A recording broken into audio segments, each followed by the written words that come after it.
Hi, everybody. I'm Tom Denford, co-founder and CEO of ID Comms. Welcome to another episode of Media Snack Meets, where we get to meet the individuals and organizations doing great work to inspire change and drive success through the global media and marketing industry. Because the best are short on time, I ask just 6 questions in 15 minutes or less, and we get to learn what's behind that success, what it takes to make change in the industry, and maybe what the rest of us can learn from those experiences. My guest for this episode is Tom Kuhn, who is the Vice President of Marketing at the PGA Tour. Hi, guys. Hello, gentlemen. Where are you? There you are. Yes.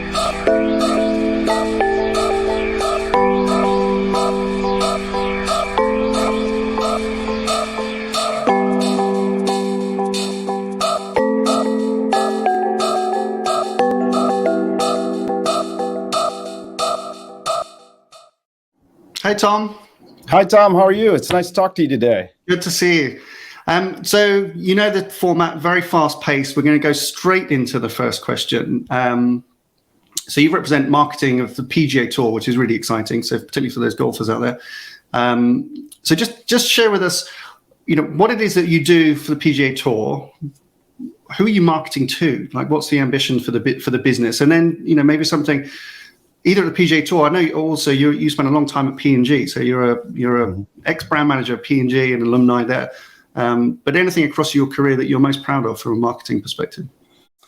Yeah, absolutely. So I am I'm responsible here at the PGA Tour for marketing, national marketing and media strategy and execution. So what that means, if you think about it I always like to sum up, like, what does marketing do at the PGA Tour? What's our responsibility? Our job in its simplest form is to fuel the passion of our existing fans and bring more fans, attract more fans to the sport. And if we can do that, it feeds the business engine of the tour. In terms of our structure, just to give people a little perspective, we're about 4 or 5 years down in in-housing strategy, which for us was very much driven by speed, the need to go fast. So the goal we set out about 5 years ago was, how do we market at the speed our sport changes from a competition standpoint? Because there's always new competitive storylines and changes that we need to work through. And we in-house both our creative and media operations as part of that. So my responsibility is the marketing strategy on the front end for our portfolio of brands. Then we work very closely with our internal creative agency to get creative made, and then the media strategy, planning, and execution on the back end. That's great. So in terms of the other part of your question, what I'm most proud of, I spent over 16 years at Procter & Gamble, worked on a lot of wonderful brands. A good amount of that time was in healthcare. So obviously, if you can bring a product to market that really genuinely helps people with conditions they're trying to manage that are interrupting their life, feels very good. And then at the PGA Tour, a commonly unknown fact about us, or low awareness, I should say, I guess, is that our structure is we're a nonprofit pass-through organization. So what that means is that we have 2 missions corporately. One is to grow the exposure and earning opportunities for our members, right? Our athletes, our players on tour. But the other one is to give back and make a difference in the communities in which we play around the globe. Yeah. And it's core to the tour's DNA, and it really makes you feel good here being an employee. So we've recently surpassed $3.2 billion in cumulative charitable donations as part of that mission. And the number grows every year. So if we do our job on the marketing team and bring more fans to the sport and attract it, it fuels that engine that enables us to make an even bigger difference in the communities that we play. And so that's definitely something I'm proud of, and part of the reason I'm here at the tour. Good. And presumably getting lots of more people to play golf as well, which is good, inspiring people. So I know you take a slightly broader remit, obviously, than just looking at media, but on Media Snack, we obviously talk about media a lot. Let's go a bit more into your in-housing, because a lot of advertisers are obviously looking at that and building capabilities internally. Not many have done entirely, really controlling it all themselves. Maybe there's something there that you can share with us. Yeah, and I would say we're not, I would agree with the second part of that. Not everyone's entirely in-house. I'd say we're in-house where it makes sense. So probably 80 to 85% of our media operations. I'd say we still go externally for linear TV buying because we can get economies of scale. in working with a media agency partner. And we also, for local, if you think about, there's the tour brand, which is a global brand, and we drive appetite for the sport. But our individual tournaments are brands in their communities. And there's a lot of local city marketing that has to take place to sell tickets and drive those individual tournaments. So we often will partner with agencies that are experts in particular cities and geographies to help us on that side, on the tournament side. But the rest we do in-house. Good. And that was obviously a very intentional decision to do that, as you said, to provide speed and agility, which I think will probably resonate with a lot of marketers. Maybe just think about some of the challenges of that, maybe as the next question, because I don't want to focus you just on in-housing, because maybe it's a slightly tired subject. But from your perspective in media, what do you face as the biggest challenges? Being a largely in-house advertiser, does that present any new challenges that would be different from when you were a brand marketer working with agencies? Yeah, well, and I'll have. I felt like I didn't answer your last question, but very quickly there, the best thing about working in media is it's the last mile of making your initiatives come to life, right? And then seeing the intended impact on your business and the consumer. So that's always been the fun. You can have the most wonderful creative idea in the world, but if you don't have the right media strategy, it might not make a difference, right? So I enjoy being able to have my foot in both camps. In terms of the industry challenges, I'd give you two. So one is complexity. It's challenging. It's a big resource drain on companies, I think. The way I look at it, there's so much, it's an interesting time to be in media, right? Because marketers and companies have never had more capability available to them ever in history. And it's also never been so complex to navigate at the same time. So I think where that takes companies, they try to tackle it. And as I network with my peers and stuff, everyone has the same challenge. Everyone's trying to solve it in different ways. But if I had to kind of group together the different approaches, right? One is you can go down the strategy we've gone down, which is how do you build enough capability and expertise in-house that you can navigate that, right? Because you have to manage your own data and MarTech infrastructure. You have to field all the various pitches and proposals for innovation and companies that can help you make the right choices. And you have to make all those right strategic investments at the same time of running your day-to-day, right? It's significant to navigate that. So you can try to in-house that expertise and have people to do that. The other end of the spectrum in my mind is you can hire an expert agency that you trust and navigate that for you. I think where people struggle in the media place is if you don't commit to one side or the other, and you on the first example, you take a small portion of a few people's time and you expect them to be able to successfully navigate the space, is really hard to do as like a part-time job where you're not fully in for an internal employee. And the other side of it, because of worries about transparency or trying to cut costs, you're either double checking the agency's work or you're not really fully buying all the services you need. I think you're unlikely to get the result you're looking for, right? So being in that middle is really tough, right? And everyone's kind of grappling with this and figure that out. So I think complexity is an ongoing challenge that'll continue to evolve. And then the other one is I'm sure you've heard about it in almost all of these chats, right? The walled gardens are a challenge for all of us, right? Because social media is such a ubiquitous part of our lives that you have to be there, right? I would argue pretty much every business or brand has to have a strategy for being there. But just because of the approach those tech companies have taken, it's one aspect of your multi-platform marketing that's kind of locked down or different than how you're trying to manage a lot of the other parts, which just makes things like attribution modeling and optimization and other things just more challenging, right? Really knowing your customer. If you go back to the very old cliche, but still true about marketing, right? It's getting the right message to the right person when and where they're receptive. The walled gardens just makes that a little more challenging, right? Because a lot of them are going to be receptive when they're there, but then it's very hard with all the optimization tools to really drive all of your marketing together and optimize it as best you can. I completely agree. I mean, those are common challenges. And whilst I don't want to get flagged for slow play on this episode by our background producers here. As a very content-rich business, though, you must be very attractive to these platforms as well, because you bring your own audience and you bring the content. You're not just bringing advertising; you're bringing a community and an audience as well. So you're helping build those out. Must be an interesting marketing challenge.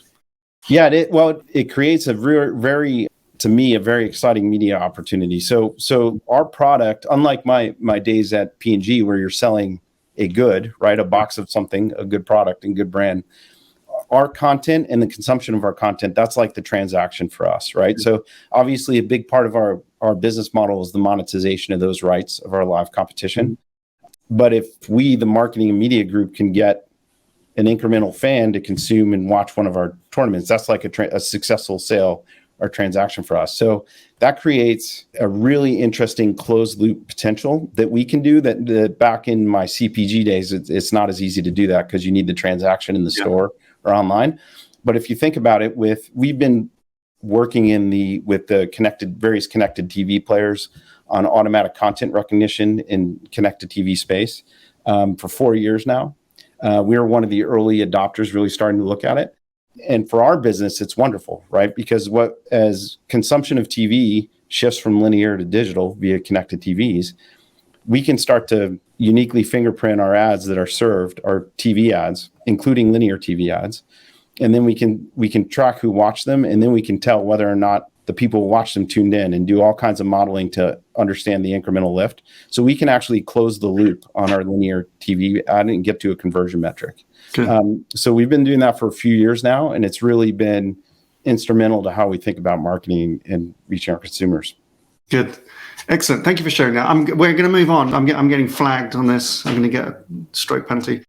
I'm really curious to ask you about your leadership advice. So having been an alumni of P&G, you've obviously been exposed to some incredible marketing leadership and business leadership.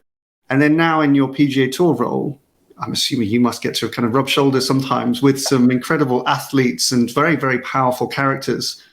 What I'd like to know is, what leadership advice has stuck with you that you've received, or something that you give to others that you think has just been really helpful when you're managing teams? Yeah, and I think I'm so thankful for my years at P&G. It truly is a great company, and I consider them among the best marketers in the world, and really gave me the foundation of my career. And I think what's stuck with me, and I use often, it's in the coaching and development of my own team, is most of us, there's always exceptions, right? But a lot of us, when we started earlier in our careers, we were individual contributors, right? And then as you become successful, you start to manage others and you grow in your leadership positions in the company.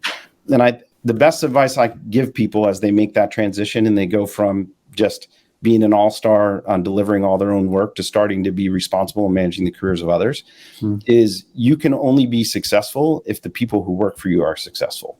So if you approach it with that mindset, it opens up servant leadership, empathy, really thinking about their career development, their path.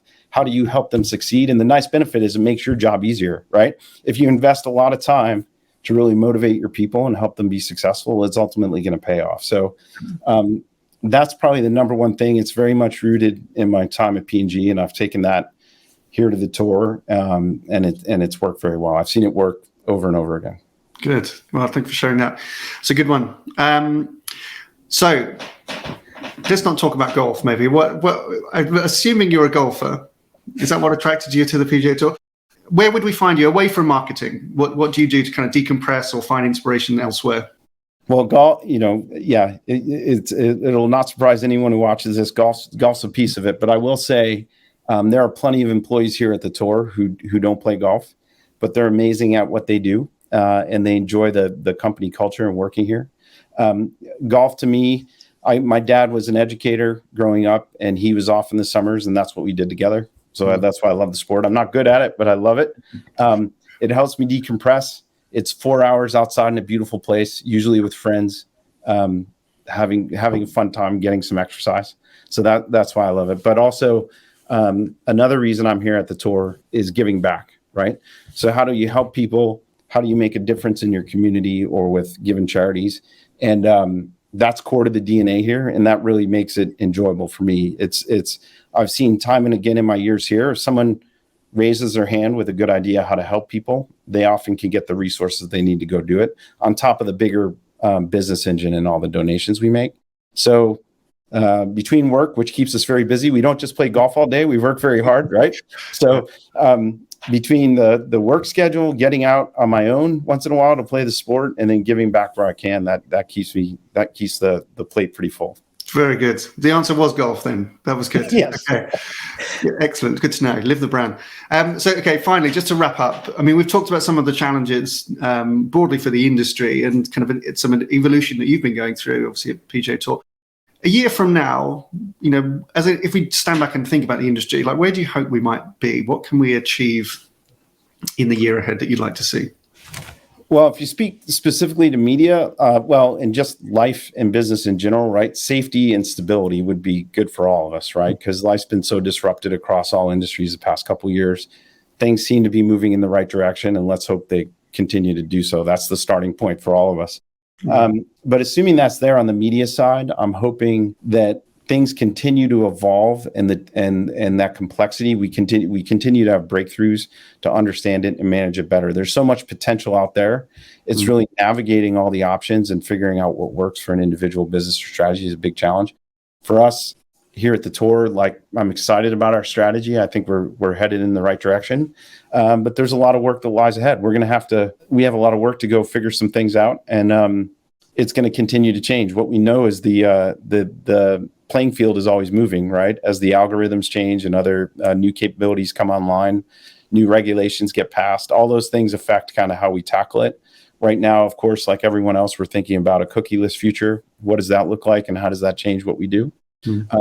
But once we get a good strategy in place and operationalized for that, I'm sure there'll be a new challenge in the media space. It's changing so quickly, but that's part of the fun. I mean, we try to build a team of people who enjoy change. They're kind of they get energized by having something new to learn. They can learn quickly, and then they're really strategic in thinking about how do we take all these new capabilities and apply it to this business model and make a difference. Great. Tom Kuhn, Vice President Marketing at PGA Tour. Thank you so much for joining us. Thank you. Who would you like to meet on future episodes? Please let us know in the comments below. Subscribe to our channel, where you will also find previous guests, including leading media executives from companies like P&G, L'Oreal, Mars, MasterCard, and many more. Plus, some of the industry's most provocative thought leaders, such as Belinda Smith, Jerry Dakin, Professor Mark Ritson, Nadine Cart-McHugh, and Gary Vaynerchuk. You can also subscribe to get new episodes each week, and if you like this episode and think someone else would, then please do share it. Thanks so much for watching.